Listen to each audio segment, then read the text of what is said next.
Good evening and welcome to African Voices platform. This is our very first episode since the COVID-19, and so we are all broadcasting from different parts of the world today. My colleague Bailo joins me as co-host. Hi Bailo. Hi there, Tchiyiwe. Lovely to have you as always. Kind of miss seeing you. Well, same here as well, but the point here is you are not on the red sofa today. You are far away from me in Rodram, but hopefully it works well.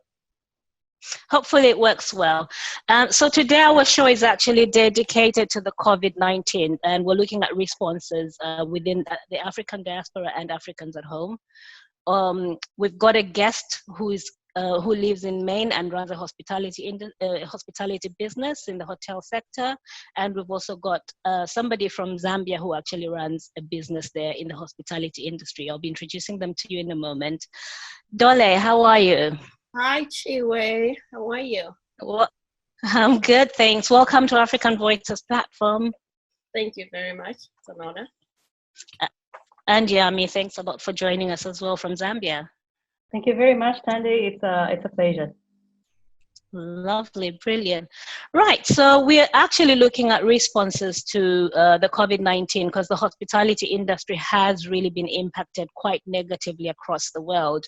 But different responses mean that some of them are sustainable at the moment, or probably looking to the future. There are some mitigation strategies that people have implemented in their own businesses. I'll start with you, Yammie. What's that looking like in your business? Just tell us a bit about your business and also what things are looking like at present. Okay, my business started, let me just give a very brief background about it. It started in 2006, initially with only 2 units, and these are 2-bedroom apartments. And then with time, it grew to about 6 more apartments. And it also changed in the sense that now we started furnishing the apartments. So they're basically serviced apartments. With the coming in of COVID-19, the impact has really been great. It's so huge. We've lost so much in terms of business due to cancellations and all that. Right, and this is totally in contrast to how your business has been faring since 2006, based on what you've just said. Certainly, it has changed completely. The other thing that we have done actually to try and mitigate the whole situation is that we've taken out the furniture in some of the apartments so that we could look at now the local market instead of looking at a wider market. Initially, our market was much larger in the sense that we had clients from all over the world.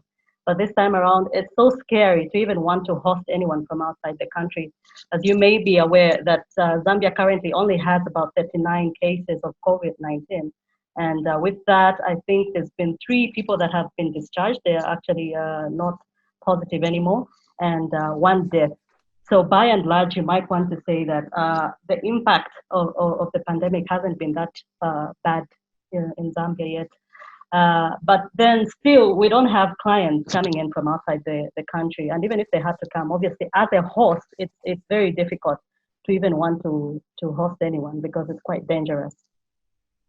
Absolutely.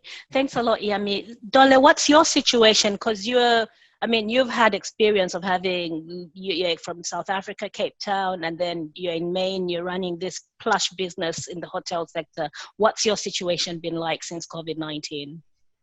So, just the background. So I currently own a hotel, actually 2 right now. I have a 31-room hotel in York Beach, Maine.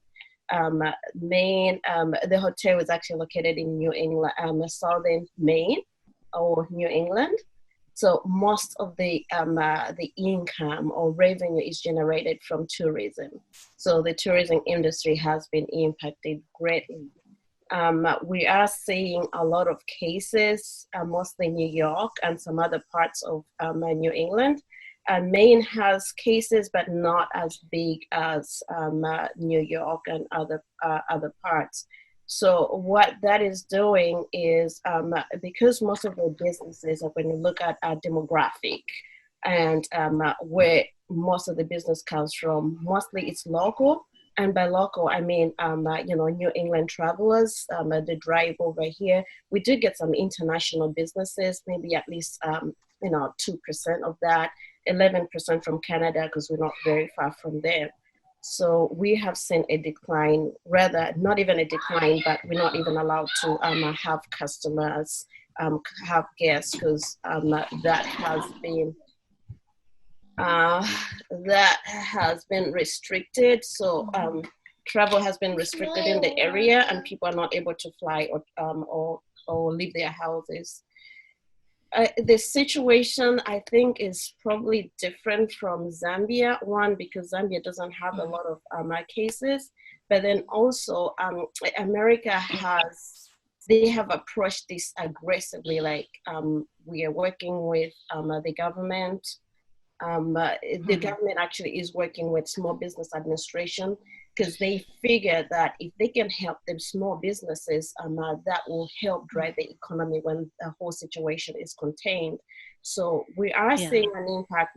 We don't have guests, we don't have businesses right now, but at least we are able to pay our mortgages. We are able to, take care of the properties to get ready for the season once this has been contained. So this is with government support. So in terms of how it looks like for your business, payments such as mortgages are being paid for by the government. Is that what you're saying, or have I not understood that? It really depends. If your business is impacted, you cannot afford the mortgage, then you can request for that mortgage to be deferred. But or if you want to just pay, you can also request that you pay just interest. So there are a lot of arrangements that businesses are making with the financial institutions, and all of the financial institutions are working with the businesses, which is kind of different from the recession of 2008, where financial institutions were a little bit hesitant. They were very hesitant to help small businesses. So the economy suffered at that time. But then this time around, it's different, because the institutions are ready to help. The government is working very hard to help. So we are saying that, yes, the situation was really, really bad. But then the one good thing, or the positive from all of it, is that we are all working together as a team. That's brilliant. That's really brilliant. Jalloh, you and I were talking 2 days ago about governments in Africa and their response to it. I feel like you might have a significant question to ask Yammie in terms of that. Yeah, definitely. As Dole just mentioned, in the United States, as we have just had, there are incentives to help businesses or small businesses to cope with the impact of COVID-19. Having said that, in terms of Africa, to be specific, Zambia in general, so Yammie, is there anything like what we've had in the West, i.e. like for us in England here, people who are working, at least if you are not working, you are allowed to claim up to 80% of your wages. And for those who are also self-employed, they're also allowed to claim 80% of what they usually earn. So as a person who is self-employed or a person who owns a business, is there any incentive like that for people like you? Absolutely nothing. You will be very sad to note that there's absolutely nothing that they are offering people in Zambia, specifically in Zambia. In any case, today it's been in the media that government is considering to waive rentals for people. They are actually trying to ask landlords to waive rentals. But then when you look at that, where are the landlords going to get the money from to feed their families, to pay for education and all those things, including health bills? Where are they going to get the money from? This is a situation where you expect government to come in and help, but then they're asking again the people or citizens or business people to actually waive the rentals, which is quite a very sad situation. So really and truly, there's nothing that the Zambian government is offering to small businesses, even bigger businesses, really. What you've just mentioned there is a similar thing that I've heard of in Gabon, where President Ali Bongo has decided there should be a rent waiver, but that has kind of sparked problems across the country because, as you've just mentioned, landlords are saying, okay, hold on a minute, if we waiver these rents, who is going to pay them back? Exactly. And what's there for us?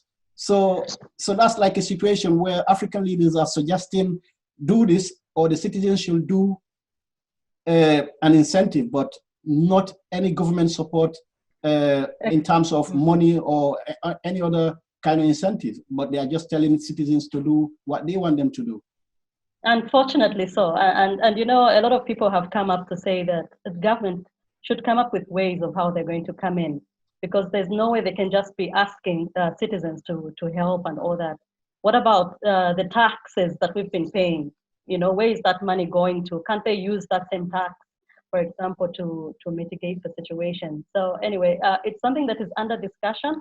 And I know that the government official that made that announcement said that it's still under discussion. I don't know where it's going to go to, but obviously when you look at it, it's something that doesn't really make sense.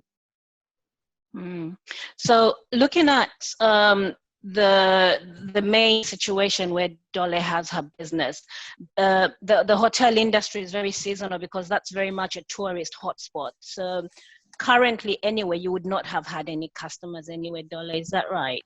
Yeah, no, well, it depends actually. So we have some year-round properties and we have seasonal properties, mostly seasonal properties. So a lot of hotels were actually planning right now would be the planning process to open end of April. For example, we were planning to open the 24th of April. We've moved the date to mid-May. And so what that is doing is all reservations made for April, we're actually canceling them and offering full refunds to people. And so right now the restriction has been made up until, I think we have, people are not allowed to travel or leave their homes up until April 30th.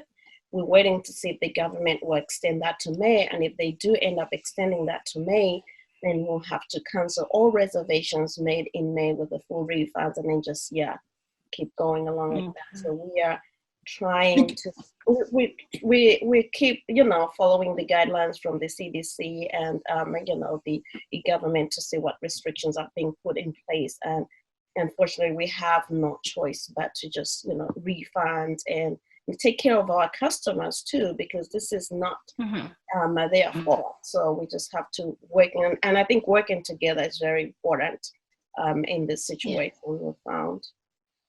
Speaking of that, Dole, in terms of that, how long will your businesses, how long are you prepared to go? Because even though you are kind of getting government help, I believe it might be similar situations as it is here in the UK. You will not be able to get full 100% of what you usually get. How long do you think your businesses will survive for if this goes along? Because we don't know how long this is going for. This is a very unprecedented time. Well, very good question, actually. So my hope, is that this will go on. If it gets contained by the end of May, we're still okay.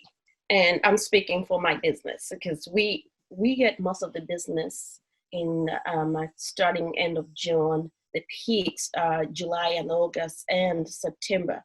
So whatever we make in those 3 months is enough to keep us going for the entire year. So if it keeps going until May, we're fine. But if it starts touching June, at least maybe, by May, June, we'll still be fine. But then after that, then we'll start to worry about what's going on, what we're going to do going forward. But again, the situation is not as bad as, Zambia, because for us, we are working together. The government is working very hard. If they let these businesses go out of business, there will be no middle class. And as you all know, middle class is what really drives the economy. So if we don't have the middle class, if we don't have small businesses, then there are no jobs and, no revenue coming from anywhere. So I think we're still hopeful. I am still hopeful. Even if it went, it kept going until the end of 2020. I'm still hopeful that we'll be okay. But past that, that'll be catastrophic. Absolutely. Yeah, so I actually see that. Now, Jalloh, with the African Union response, what is that looking like as far as West Africa is concerned in Sierra Leone, Senegal? Are there any, so not just limited to the hospitality industry, but in general, what sort of support networks and safety nets are there for people? Well, I'll come back to what Yammie said earlier, because, African leaders, they say one thing, and they do another. So in terms of incentives or strategies, countries like Senegal, countries like Burkina Faso, Mali, Togo, they've all announced measures. But how realistic are those measures is the question here. But they want to be specific here that I can mention that have done something that I can say, yes, is out there, is Senegal. Because Senegal, they have bought loads of tons of rice and tons of oil and tons of soap, and they are distributing that to citizens to keep going at the minute. And in terms of countries like Togo, Burkina Faso, same as what Yammie said earlier, they've announced of people or citizens not to be paying electricity bills and water. But those electricity bills or those electricity companies or water companies, they are companies, they are not owned by government. So if government is not going to pay them, obviously, they will still charge citizens. But can I just correct you there? The government has actually said it will pay the water bills as opposed to people just not paying. They have said they will pay the water bills on behalf of the citizens. The question is, will they actually meet it? So maybe that's where the contention should be. But that's the thing. And in terms of as well, do they know how many people are connected? You know, because sometimes looking at it, it is not like the way it is over here, where every household is properly connected. And sometimes the government will announce one thing, and we all know they do another thing, you know. So in terms of what they've announced, countries like Senegal, I do believe what they've said, they will do it. But countries like, you know, I don't want to name names, but, you know, what they will do is let's see what they do. I'll leave it at that. Okay, so we're talking about a question of corruption, and that we do have a problem of corruption, and yeah, we like to say, well, corruption is there across the world, but we've got a sort of type of corruption that exists within our communities that we should actually be focused on, because I'm more bothered about the African community. So I'll give you an example. I mean, Rwanda is one of the countries that has actually had an emergency response to COVID-19. Countries like Botswana corruption index, it really ranks really low, but it's very good at their health policies. Obviously, you've mentioned Senegal, that's one of the countries. But then I look at Rwanda. Rwanda was one of the first countries to actually shut its borders in East Africa on account of COVID-19, and they went in straight and mitigated the situation by supplying food as well to all their people, sanitizers, etc. Health conditions were improved across the city. But what has since happened is they have borrowed IMF in millions again. So that borrowing has just happened in the last sort of 3-4 days by law. Do you see that being a sustainable option, though, to mitigate this beyond the coronavirus situation? It depends on the terms and conditions of that borrowing. We all know that most of the time, the borrowing that we get from the West or from the IMF sometimes does come with kind of consequences. I mean, we get £1 from them where you have to pay more than £2-3 back. And whereas you will even be struggling getting the pound that you've borrowed to pay it back. But having said that, that's a good strategy. You know, you mentioned countries like Botswana, you know. Botswana, a very stable so the country. Botswana strategy, I like that strategy. But Yammie also being in Zambia, she might tell us more in terms of that, because there must be a strategy there that the government has introduced apart from what she just mentioned, I guess. Okay, maybe one thing I could mention is that somehow it's somehow becoming an opportunity for Zambia, in the sense that, you know, for a very long time, Zambia has relied on South Africa for production of all sorts of things and supplying of, including, I mean, clothes, food, and all those things. Now with the South African borders shut, now this is when the Zambian government and even just individuals are coming together and saying, what are we going to do about it? We've got farmers as well, local farmers, that are now thinking this is an opportunity to come up and, you know, start supplying the stores with whatever farm produce they may have. just today I was reading in the media again that one of the stores, in fact, one of the companies in South Africa as well that supplies clothing in Zambia is also closing down. So you can imagine, much as it's a very big blow to the Zambian economy, but then again, it's also an opportunity in the sense that it's going to give the local people to come up, to step up and fill the gap that the South African companies are going to leave. Speaking of that, in terms of reliability, we've seen just a couple of days ago, the president of Kenya, Uhuru Kenyatta, saying he's not going to introduce a total lockdown in Kenya because if he does, there will be no food. And I know similar thing is happening in West Africa. For example, where I came from Sierra Leone and Guinea-Conakry. And in Guinea-Conakry, what they've done is introduce a partial lockdown from 6 p.m. till about 6 a.m. in the morning. Nobody's allowed to congregate. The reason being so that people are able to go out and get their daily input. But Sierra Leone, they have introduced 3 days of lockdown, whereas nobody and nothing should open. And people are complaining. People are saying, look, it looks like we're going to die from hunger than even the virus now. And I guess that's going to be a bigger impact. I don't know what you people think. Yeah. Yammie, did you want to say? Or Dole, yeah, I mean, for Zambia, we don't really have a lockdown per se. You know, it's just certain facilities that have been shut down. For example, bars and you know, certain things have been closed down. But people are free to go and get supplies. If it's medicine or even food supplies, they are free to go and do that. Unlike in South Africa, where I think they've got a total lockdown. Although I think even they are relaxing it a little bit now. So yeah, we'll see how it goes. For now, I think in Zambia, we are still okay. But I think with time, we're going to feel the impact because then the produce that was coming from South Africa, we're going to feel the gap when it's not coming in anymore.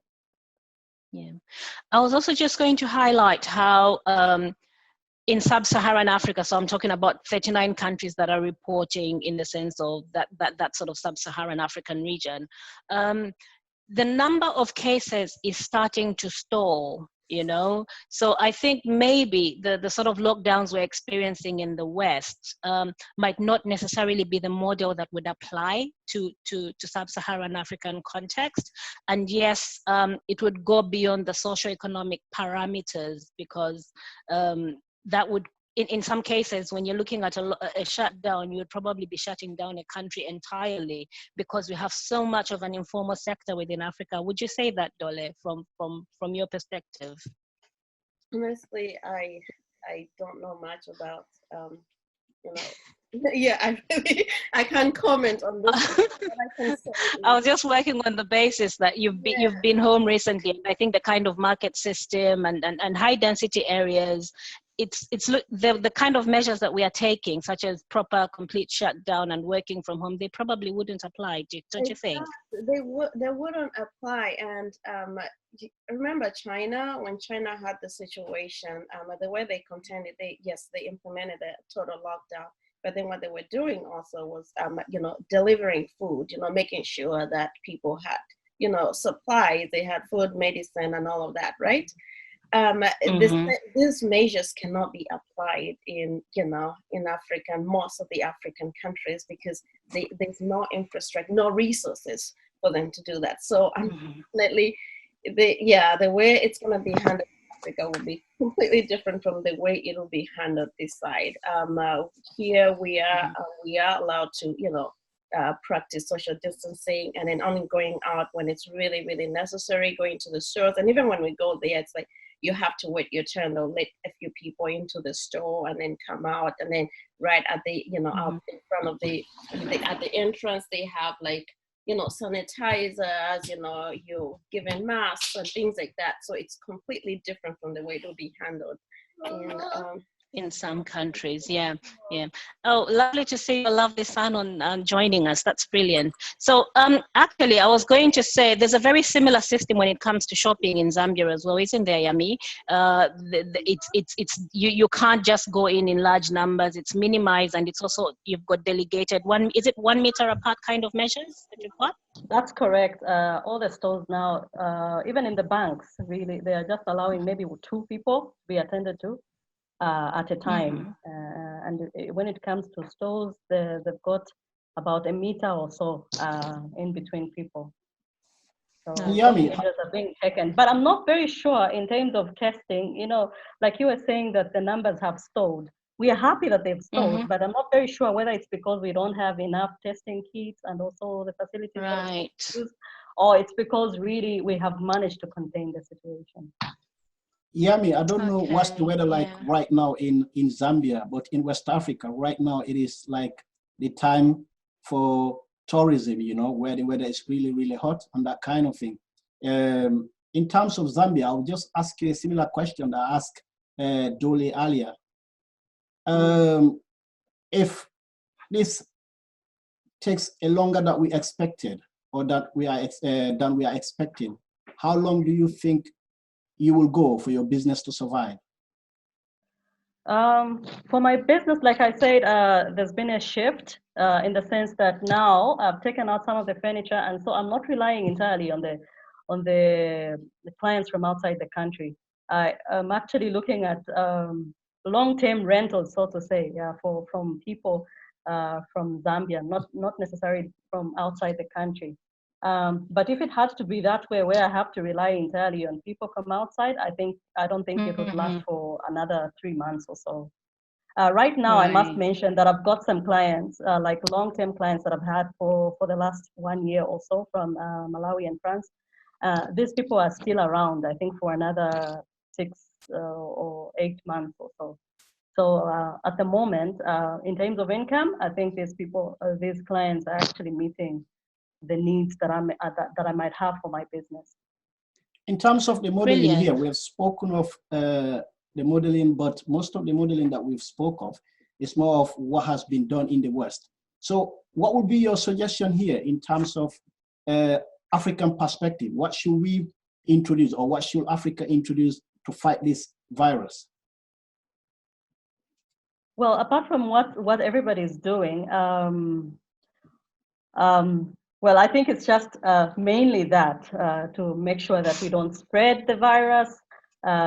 We stay home and make sure that we don't go out and expose ourselves to the virus. Unfortunately, that's working against a lot of business because, like you say, tourism. You know, people would like to go out there and experience different activities or adventures. In a country like Zambia, we've got the Victoria Falls. We've got all sorts of tourism destinations, but then we can't even explore them fully because at the moment it's not very safe to go out there. Yeah. I'm actually just hoping that the numbers do not. I hope that we've got it a bit, you know, I hope the testing is right, and I hope that it is being rigorous. It frightens me to think that maybe one of the loopholes in the statistics is a failure to test people. But having said that, I like the conversation you started about adapting to the current circumstances. I think for both of you in your businesses, it looks like there's been a bit of an adaptation. So Yammie, you're converting your short-term apartments into long-term rentals. Whereas Dole, I think it was this morning you talked to me about possibly supporting the COVID fight by giving out rooms to medical professionals. Do you want to talk a little bit about that? Oh yeah, yeah. So what we're doing, my hotel, my properties, they're not they're located very close to one of the big hospitals in the York County. So what my husband and I decided to do is get the properties ready and then reach out to the hospital to find out how we can contribute to the fight. And so if it means providing accommodation to nurses, doctors, so they don't have to worry about where they're going to stay while they, fighting this pandemic.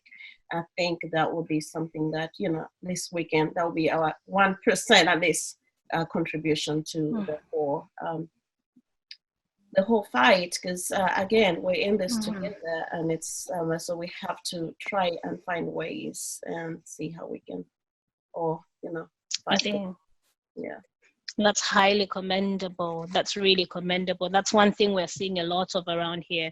We've actually seen some medical personnel being evicted from their rental properties on account of COVID-19. So there are some who actually, it's not even a case of distance because they're working hours, but because people are just so afraid.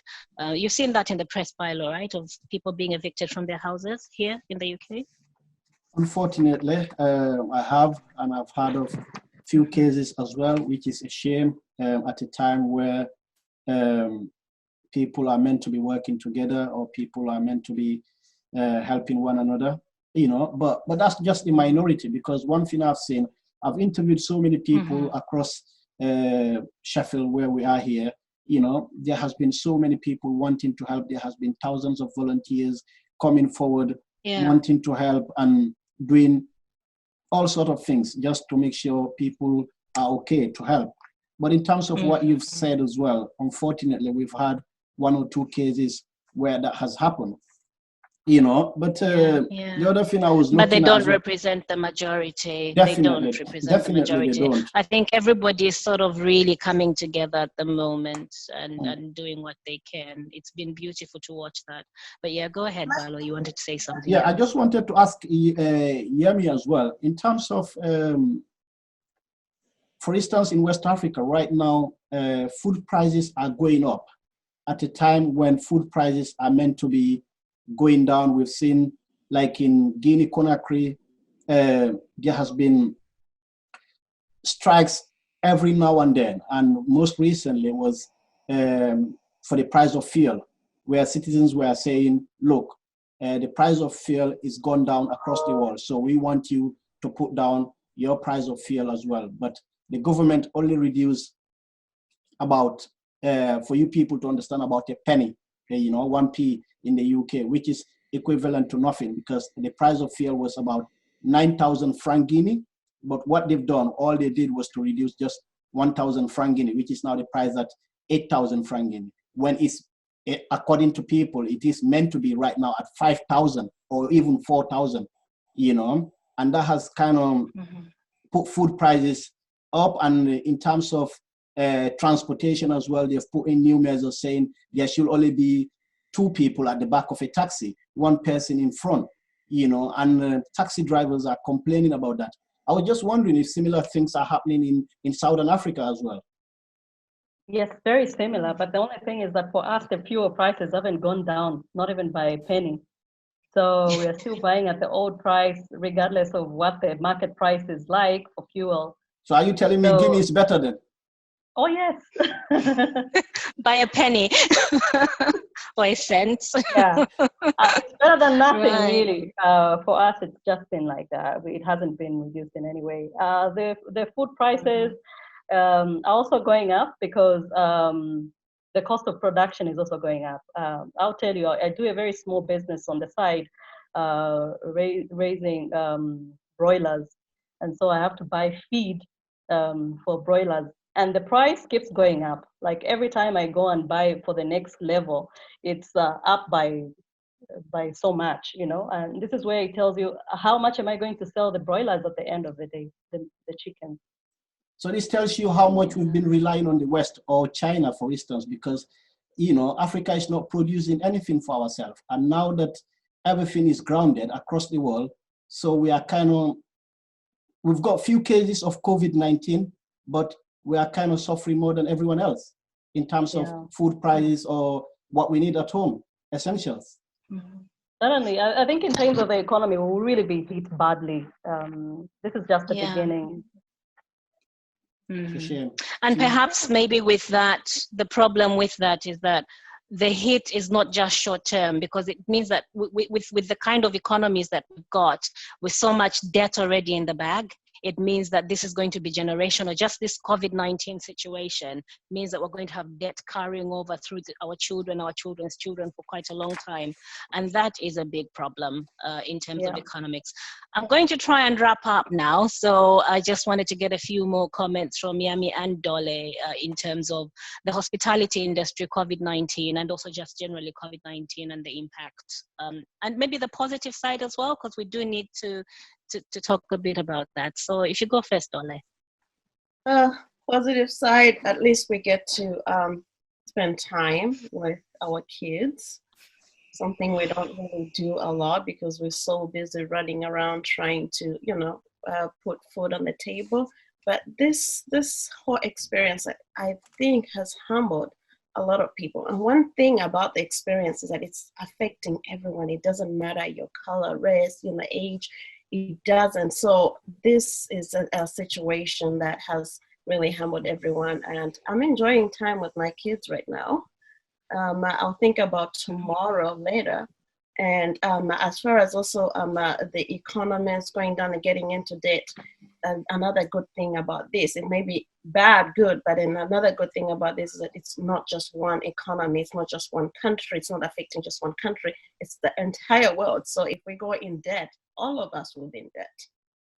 Yeah, maybe the problem with that is that some countries they've got reserves. Like I know that Zambia depleted its debt, its reserves during the 2008 crash. Is that right, Yammie? It was. We don't have reserves. We have no reserves. It's hand to mouth at the moment. Yeah, so the economy is really limping. Yeah, but Dole, did you? Yeah, go ahead, Yammie. Yeah, I'm just trying to link the same way you've talked about the government. That's how it is even for families. Most of the families in Zambia, it's hand to mouth. And so the impact of the pandemic is such that for a person out there, who relies on, they sell a bit of tomatoes by the roadside, make maybe a dollar, and then they go and buy some meal and all that. It's going to impact them badly in the sense that first and foremost, they're not allowed to go out and do that kind of business anymore. And therefore, where do they get the money to buy food? So the impact is going to be really, really bad for an ordinary person out there on the street. And then even just generally, people don't have a very good saving culture in Zambia. Apart from having debt and all that, people just don't have reserves. The same way the country doesn't have reserves, even individuals do not have reserves. So the COVID-19 will certainly impact a large population in Zambia. Right. Thanks a lot for that. Bilo, do you want to say anything before I lead us out? No, just to add on what Yammie just mentioned, I think that is across Africa to say most people are just living hand to mouth and most people do not have savings. And those who have savings as well, those savings do not go to the bank. People save it at home. So it doesn't make any impact for the people as in collectively.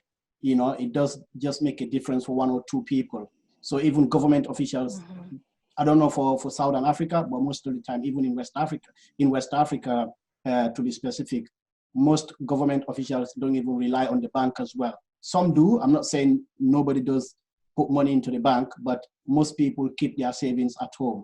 And in terms of those who have got money or those who have got reserves, when time of crisis like this is the time they increase their prices, take advantage of people instead of helping people. So we hope that it does finish soon. If not, it will have a major impact for Africa. Thanks a lot, Bilo. And it's really been lovely having you guests on our show. And yeah, we hope to have you again, especially on the other end of this particular situation that we've all been found in. So you've been watching African Voices Platform, the one show that will bring you authentic African voices. My name is Tchiyiwe. I was joined by Bilo Jalloh, Yammie Zimba, Dole Lubanska. Thanks a lot for watching.